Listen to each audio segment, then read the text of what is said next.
राज और उद्धव ठाकरे पर संजय राउत का बड़ा बयान सामने आया है। राज और उद्धव दोनों भाई साथ साथ रहना तय करेंगे, ये संजय राउत ने बयान दिया है। साथ ही साथ उन्होंने कहा कि हम सालों साल एक साथ रहे हैं, हमारा रिश्ता आज भी कायम है और ऐसे में महाराष्ट्र हित के लिए मतभेद भूल सकते हैं दोनों भाई। ये संजय राउत का बड़ा बयान सामने आ रहा है और महाराष्ट्र में एक तरीके से नई राजनीति का आगाज भी दिखाई पड़ रहा है।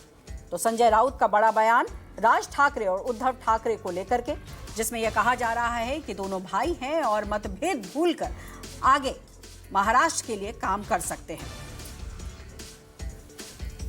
राज ठाकरे जी और उद्धव ठाकरे जी दोनों भाई हैं,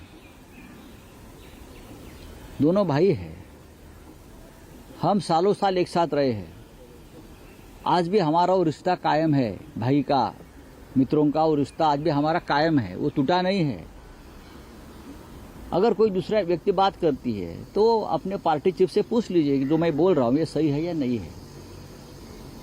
दोनों भाई तय करेंगे और हमने उद्धव जी की बात मानी है कि महाराष्ट्र के हित के लिए हमको अगर एक साथ आना पड़े तो हम हमारे जो भी मतभेद है वो हम भूल सकते हैं। चलिए, इसी बड़ी खबर पर हमारे साथ संवाददाता विनोद जगदाले जुड़े। आइए उनसे समझने की कोशिश करते हैं कि विनोद, महाराष्ट्र की जमीन पर एक नए सियासत की तस्वीर दिखने जा रही है क्या? देखिए, राज ठाकरे उद्धव ठाकरे पिछले कुछ दिनों से एक साथ जरूर दिखते हैं। किसी फैमिली फंक्शन में हो या परिवार में कोई अच्छा मंगल कार्य हो तो दोनों एक साथ दिखते थे। लेकिन अब कल दोनों ने एक बात आगे रखी कि महाराष्ट्र के हित के लिए हम एक साथ आ सकते हैं। इसके बाद कई प्रतिक्रिया सुनने को मिली। शिवसेना की तरफ से संजय राउत बात करते थे तो संदीप देशपांडे महाराष्ट्र नवनिर्माण सेना यानी मनसे की तरफ से बात करते थे। लेकिन इन दोनों के बयान में वो बातें थी कि वो पुरानी बातें उगल उगल कर निकाल रहे थे। तो ऐसा लग रहा था कि जैसे गठबंधन में कहीं रोड़ा ये दोनों ना बन जाए। तो आज संजय राउत के रुख में थोड़ा सा असर देखने को मिला है। थोड़े उनके सुर जो है वो नरम पड़ते हुए वहां पर दिख रहे हैं। लेकिन एमएनएस के नेता जो है अमेय खुपकर वो खुद कहते हैं कि ऐसा गठबंधन हमें नहीं चाहिए। तो जाहिर सी बात है, भाई लोग कह रहे हैं कि हमें एक साथ आना है, लेकिन नेता नहीं चाहते हैं कि ये गठबंधन वहां पर हो। लेकिन अब पैरवी कौन करेगा? देखिए, ये तो कैमरे के सामने कोई भी कह सकता है, खुले मन से कोई भी कह सकता है, लेकिन गठबंधन का प्रस्ताव लेकर जाएगा कौन? क्या आदित्य ठाकरे अपने चाचा से मिलने जाएंगे या फिर राज ठाकरे जो बेटे हैं अमित ठाकरे वो उद्धव ठाकरे से मिलने जाएंगे? ये देखना जरूरी है। सिर्फ कैमरे के सामने और खुले मन से बातें करना सही नहीं है, बल्कि गठबंधन के लिए 2 कदम आगे बढ़ाना जरूरी है। देखिए, मई महीने की 6 तारीख को 5 या 6 तारीख को सुप्रीम कोर्ट में मिनी विधानसभा यानी महाराष्ट्र के जो महानगर पालिका चुनाव को लेकर सुनवाई है।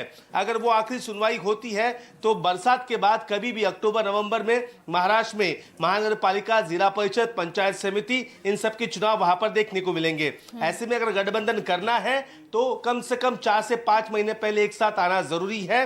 विचारधारा दोनों पार्टियों की लगभग मिलती जुलती है, लेकिन अगर यहां पर दोनों तरफ से शर्तें रखी जा रही है कि आप कांग्रेस एनसीपी को छोड़िए, तो वहां से भी शर्तें रखी जा रही है कि आप एकनाथ शिंदे और देवेंद्र फडणवीस से जो नजदीकियां है उसे मिटाइए। तो इस तरीके की बातें अब सामने और सुनने में आ रही है। लेकिन गठबंधन कब होगा इसका इंतजार तो महाराष्ट्र की जनता करेगी, क्योंकि दोनों ठाकरे एक साथ आते हैं। आपने देखा ही होगा कि कल महाराष्ट्र के पूर्व मुख्यमंत्री और मौजूदा उप मुख्यमंत्री एकनाथ शिंदे एक पत्रकार पर भड़क उठे जब उनसे पूछा गया कि राज ठाकरे उद्धव ठाकरे एक साथ आना चाहते हैं। उनको इतना गुस्से में पिछले 3 से 4 साल में कभी नहीं देखा गया, लेकिन वो गुस्से में वहां पर नजर आए। अब उस पर शिवसेना यूबीटी कह रही है कि देखिए किस तरीके का असर इन पर देखने मिल रहा है जब दोनों भाई एक साथ आने की बात वहां पर कर रहे हैं, और वो असर साफ तौर पे कैमरे पे भी दिख रहा है। लेकिन अब